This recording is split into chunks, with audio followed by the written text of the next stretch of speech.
मैं अपने mummy papa की इकलौती बेटी थी। हमारा परिवार छोटा सा था, बस 4 लोग। मम्मी पापा, मैं और मेरी फूफी। मेरी फूफी, जिनका नाम शालिनी था, मेरे से महज 6 साल बड़ी थीं।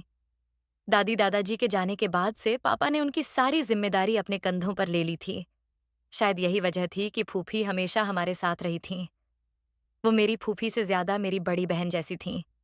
हमारी बातें, हंसी मजाक और सपने बिल्कुल सहेलियों जैसे थे। हम रातों को देर तक गप्पे मारते, एक दूसरे के दिल की बातें साझा करते। जब फूफी की शादी हुई, मैं सिर्फ 16 साल की थी। उनके लिए मेरा प्यार इतना गहरा था कि उनकी विदाई के वक्त मेरी आंखें थमने का नाम ही नहीं ले रही थीं। मैं रो रोकर बिल्कुल टूट चुकी थी। तभी मेरे फूफा जी अनिल ने मुझे पास बुलाया। उनकी आवाज में गर्मजोशी थी। उन्होंने मेरे सिर पर हाथ रखकर कहा, नैना, इतना क्यों रो रही हो? जब भी तेरा मन करे हमारे घर चली आना।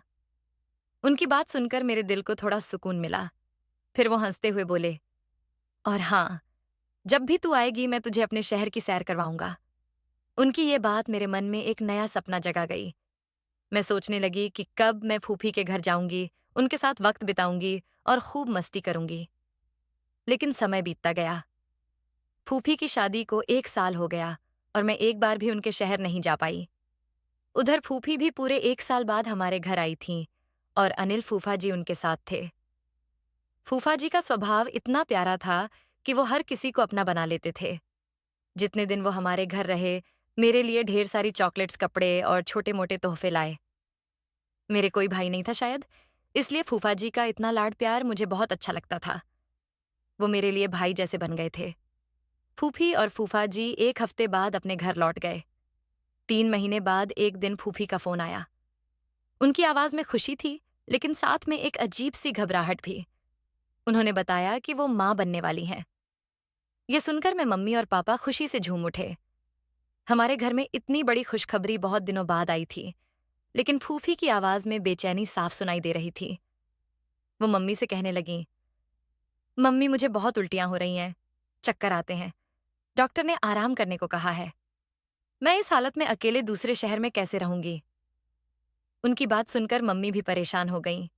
फूफी ने आगे कहा, काश मेरी सास होती तो शायद इतनी मुश्किल ना होती। ऐसे वक्त में किसी अपने का साथ बहुत जरूरी होता है। मम्मी ने फूफी को हमारे घर आने को कहा, लेकिन फूफी ने बताया कि अनिल फूफा जी उन्हें छोड़ने को तैयार नहीं हैं। डॉक्टर ने भी लंबा सफर करने से मना किया था। फिर फूफी ने यह भी कहा कि अगर वो हमारे घर आ भी गईं, तो फूफा जी और उनके पापा को खाने पीने की दिक्कत हो जाएगी। ये कोई 1-2 महीने की बात नहीं थी, अभी तो पूरे 7 महीने बाकी थे। मम्मी ने कुछ सोचकर कहा, ठीक है शालिनी, तुम फिक्र मत करो। मैं नैना को तुम्हारे पास भेज देती हूँ। वो तुम्हारा ख्याल रखेगी, घर के काम में मदद करेगी और तुम्हारा मन भी लगा रहेगा। ये सुनकर फूफी की खुशी का ठिकाना नहीं रहा। वो बोली, मम्मी, लेकिन नैना को अकेले मत भेजना। मैं अनिल से कहूंगी, वो उसे लेने आ जाएगा। इधर मैं तो कब से इस मौके का इंतजार कर रही थी। फूफी के घर जाने का मौका मिलते ही मेरे दिल में लड्डू फूटने लगे। मैंने तुरंत अपना बैग तैयार कर लिया। दीदी बनने की खुशी तो मेरे लिए अलग ही थी। 3 दिन बाद फूफा जी मुझे लेने आ गए और मैं उनके साथ फूफी के शहर पहुंच गई।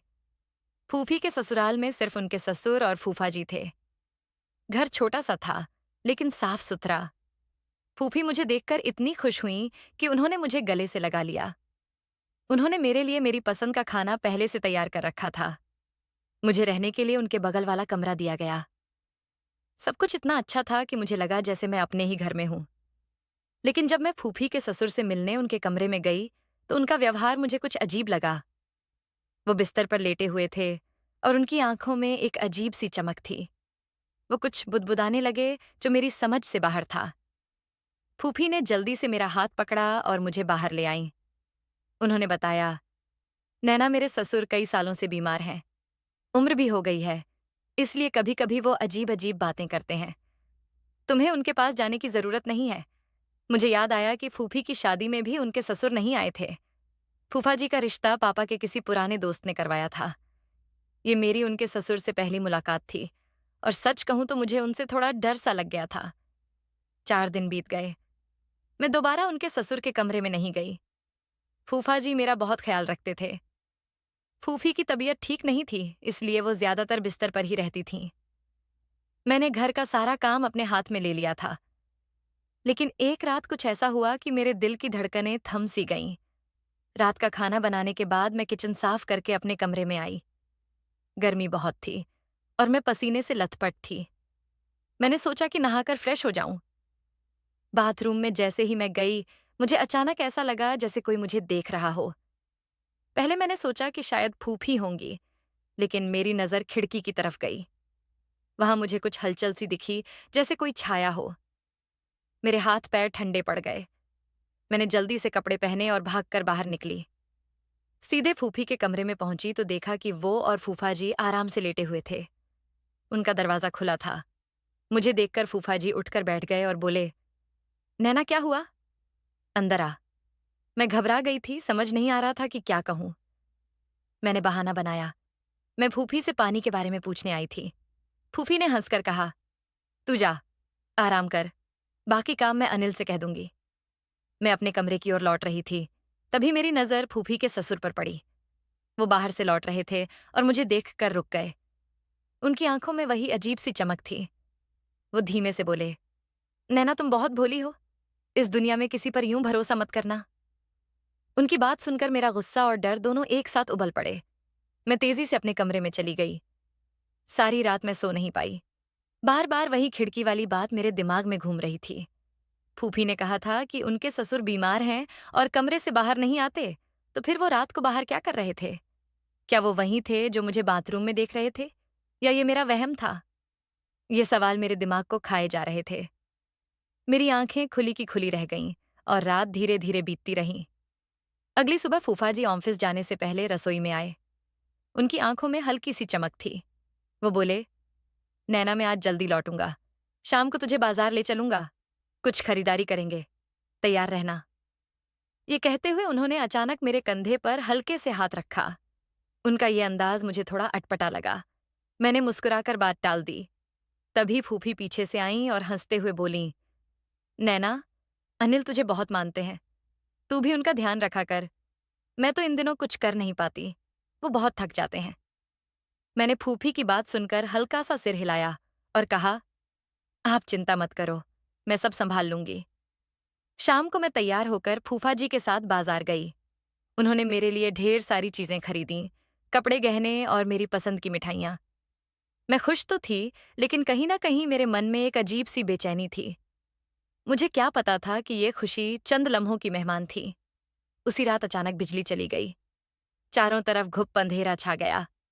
मैं अपने कमरे में थी, तभी किसी ने मुझे पीछे से जोर से धक्का दिया। मेरा दिल जोर जोर से धड़कने लगा। मैंने खुद को संभाला और डरते डरते कमरे से बाहर निकली। अंधेरे में कुछ दिख नहीं रहा था, लेकिन मैं दीवार टटोलते हुए फूफी के कमरे तक पहुंच गई। मैंने घबराई आवाज में पुकारा, फूफी। वो तुरंत बोली, नैना क्या हुआ? डर मत अनिल, अभी बिजली ठीक करने गए हैं। ये तो यहाँ आम बात है, लाइट बार बार जाती है। फूफी ने अपने फोन की टॉर्च जलाई।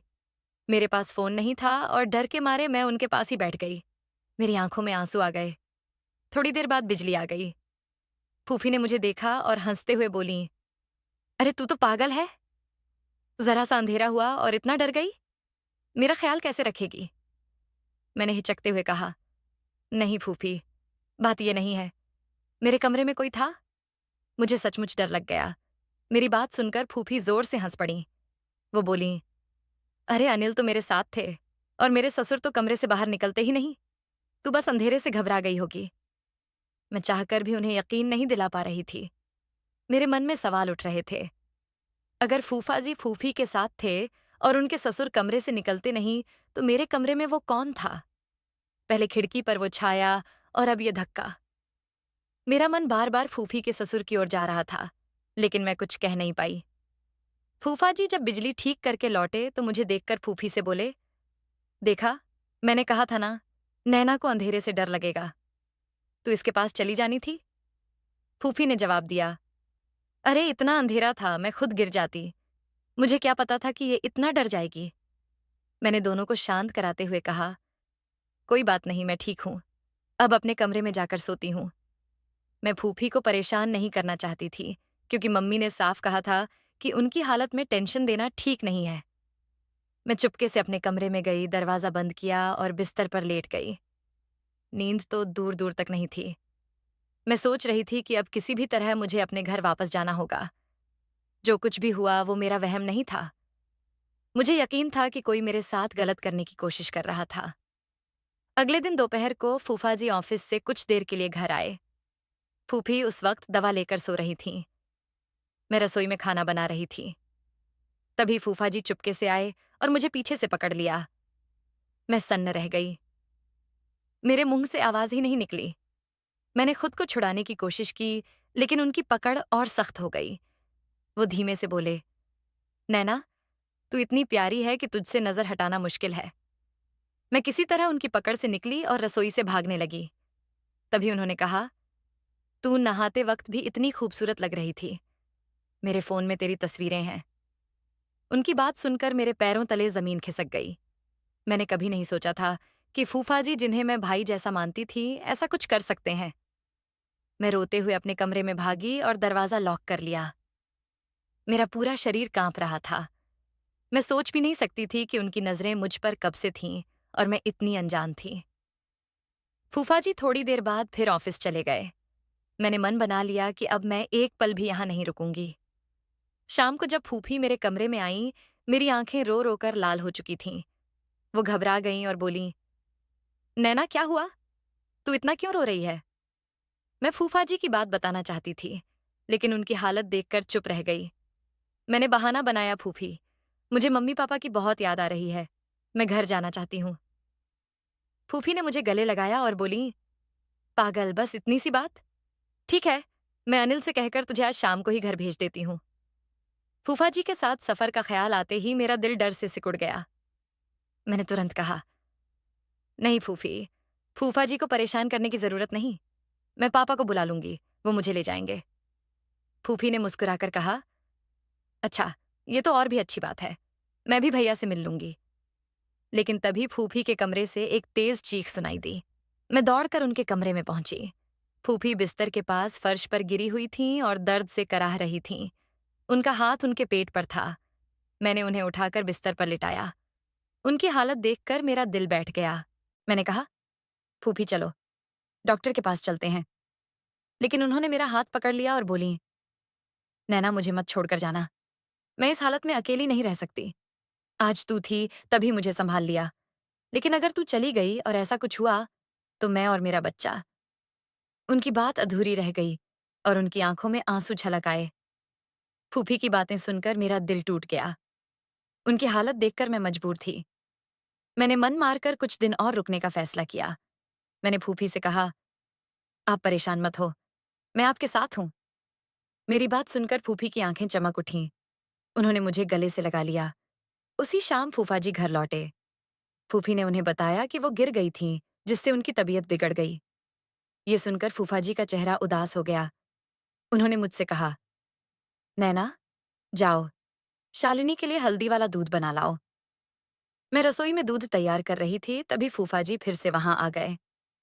इससे पहले कि मैं कुछ समझ पाती, उन्होंने मेरे करीब आकर फिर वही गलत हरकत शुरू कर दी। मेरे शरीर में सिहरन दौड़ गई। मैंने गुस्से से उन्हें धक्का दिया और चिल्लाकर बोली, ये क्या कर रहे हैं? फूफी की हालत इतनी खराब है और आप मेरे साथ ऐसा व्यवहार कर रहे हैं? आपको जरा भी शर्म नहीं? लेकिन मेरी बात का उन पर कोई असर नहीं हुआ। वो फिर मेरे पास आए। मैं डर के मारे चीखने लगी। मेरी चीख सुनकर फूफी रसोई में दौड़कर आईं। मैं इस कदर घबरा गई थी कि मैंने बिना सोचे फूफा जी का सारा सच फूफी को बता दिया। फूफी ने एक पल के लिए मुझे देखा, फिर फूफा जी की ओर मुड़ी। उनकी आंखों में गुस्सा नहीं, बल्कि एक अजीब सी ठंडक थी। वो बोली, अनिल, तुम इतने कमजोर कैसे हो गए? एक 17 साल की लड़की तुम्हें इतने दिन से नचा रही है और तुम कुछ कर नहीं पाए? उनकी बात सुनकर मेरे पैरों तले जमीन खिसक गई। मैंने हैरानी से पूछा, फूफी, आप ये क्या कह रही हैं? फूफी के चेहरे पर एक ठंडी मुस्कान उभरी। उन्होंने मेरा हाथ पकड़ा और मुझे अपने कमरे में ले गईं। वहां वो मेरे सिर पर हाथ फेरते हुए बोली, नैना, मेरी बात ध्यान से सुन। मैं अनिल का सारा सच जानती हूँ, लेकिन जो हम तुमसे चाहते हैं वो तुम्हें करना ही होगा। मैं गुस्से और सदमे में खड़ी हो गई। मैंने चिल्लाकर कहा, आप ये कैसी बात कर रही हैं? आप जानती हैं कि फूफा जी मेरे साथ गलत करना चाहते हैं और आप इसे सही ठहरा रही हैं। आप कैसे ऐसे इंसान के साथ रह सकती हैं जो आपकी हालत में भी मेरे पीछे पड़ा है? फूफी की आंखों में एक अजीब सा दर्द उभरा। वो बोली, नैना, तुम्हें अनिल के साथ वही करना होगा जो वो चाहता है, नहीं तो वो कभी बाप नहीं बन पाएगा। मैंने हैरानी से कहा, लेकिन फूफी आप तो माँ बनने वाली हैं। फूफी ने सिर झुकाकर कहा, नहीं, मैं माँ नहीं बन सकती, इसलिए तुम्हें यहाँ बुलाया था। हम चाहते थे कि तुम हमें एक बच्चा दो। अनिल किसी और का बच्चा गोद नहीं लेना चाहते। उन्हें अपना खून चाहिए और इसके लिए तुमसे बेहतर कोई रास्ता नहीं था। मैं किसी दूसरी औरत को अपनी सौतन नहीं बनाना चाहती थी, इसलिए मैंने तुम्हें चुना। वैसे भी तुम मेरी सगी भतीजी तो हो नहीं। उनकी बात सुनकर मेरा दिल टूट गया। मैं अब तक फूफा जी को ही गलत समझ रही थी, लेकिन फूफी इस घिनौने खेल में उनकी बराबर की हिस्सेदार थीं। अपनी खुशी के लिए उन्होंने मेरी जिंदगी दांव पर लगा दी थी। मैंने गिड़गिड़ाते हुए कहा, फूफी, मुझे घर जाना है। लेकिन फूफी ने मेरी एक न सुनी। वो मुझे रात के अंधेरे में फूफा जी के कमरे की ओर खींचने लगीं। उन्होंने धमकी दी, अगर तुमने हमारी बात नहीं मानी तो अनिल तुम्हारे साथ जो चाहे करेगा और सारा इल्जाम किसी और पर डाल देगा। फिर तुम सारी जिंदगी अपने मम्मी पापा को सफाई देती रहोगी। मैं जानती थी कि मैं उनकी सगी भतीजी नहीं थी। पापा ने मुझे गोद लिया था, लेकिन मैंने हमेशा उन्हें अपना माना था। फूफी को भी अपनी सगी बहन जैसा समझा था। मैंने कभी नहीं सोचा था कि वो मेरे साथ ऐसा करेंगी। मैं चीखने लगी, खुद को छुड़ाने की कोशिश करने लगी। तभी फूफी के ससुर अपने कमरे से बाहर निकले। उनकी कमजोर आवाज में गुस्सा था। उन्होंने फूफी और फूफा जी को डांटते हुए कहा, अगर तुमने नैना के साथ कोई गलत हरकत की तो मैं अभी पुलिस को बुला लूंगा। फूफा जी गुस्से में अपने पापा से भिड़ गए, लेकिन वो डट कर मेरे सामने खड़े रहे। उन्होंने मुझे अपने कमरे में ले जाकर दरवाजा बंद कर लिया। वो धीमे से बोले, बेटी, मुझे पहले दिन से शक था कि इन दोनों की नीयत ठीक नहीं, लेकिन अगर मैं कुछ कहता तो तुम मुझ पर भरोसा नहीं करती। अब तुम सब जान चुकी हो। शायद मेरी परवरिश में कोई कमी रह गई, तभी मेरा बेटा ऐसा बन गया। उनकी आंखों में पछतावा था। मैंने उनके फोन से पापा को फोन किया और सारी बात बताई। अगली सुबह पापा मुझे लेने आए। उन्होंने फूफी से सारे रिश्ते तोड़ लिए। पापा को बहुत दुख था। वो बार बार कह रहे थे कि उन्होंने कभी फूफी और मेरे बीच फर्क नहीं किया, फिर भी फूफी ने उनके प्यार का ऐसा जवाब दिया। मैं सोच रही थी कि अगर फूफी के ससुर मेरी मदद को ना आते तो मेरा क्या होता। उनकी अच्छाई ने मुझे बचा लिया। वक्त बीत गया। फूफी से हमारा कोई रिश्ता नहीं रहा, लेकिन इस घटना ने मुझे एक सबक सिखाया। मम्मी ने मुझे अकेले फूफी के घर भेजकर गलती की थी और मैंने फूफाजी जैसे इंसान पर भरोसा करके बड़ी भूल की थी। फूफी ने जो किया वो मेरे लिए असहनीय था, लेकिन इस दुनिया में ऐसे लोग हैं जो अपने मतलब के लिए कुछ भी कर सकते हैं। उन्हें न सही गलत का फर्क पता होता है, न रिश्तों की कदर। बस अपना स्वार्थ ही उनका मकसद होता है। इस कहानी ने मुझे सिखाया कि अपनी इज्जत को हमेशा संभाल कर रखना चाहिए। किसी पर आंख मूंद कर भरोसा नहीं करना चाहिए। मेरी कहानी सुनकर आपको क्या लगा, ये मुझे जरूर बताएं। आशा करती हूँ आपको हमारी कहानी अच्छी लगी होगी। अगर आपको हमारी कहानी अच्छी लगी तो वीडियो को लाइक और शेयर करें, चैनल को सब्सक्राइब करें। वीडियो देखने के लिए आपका धन्यवाद।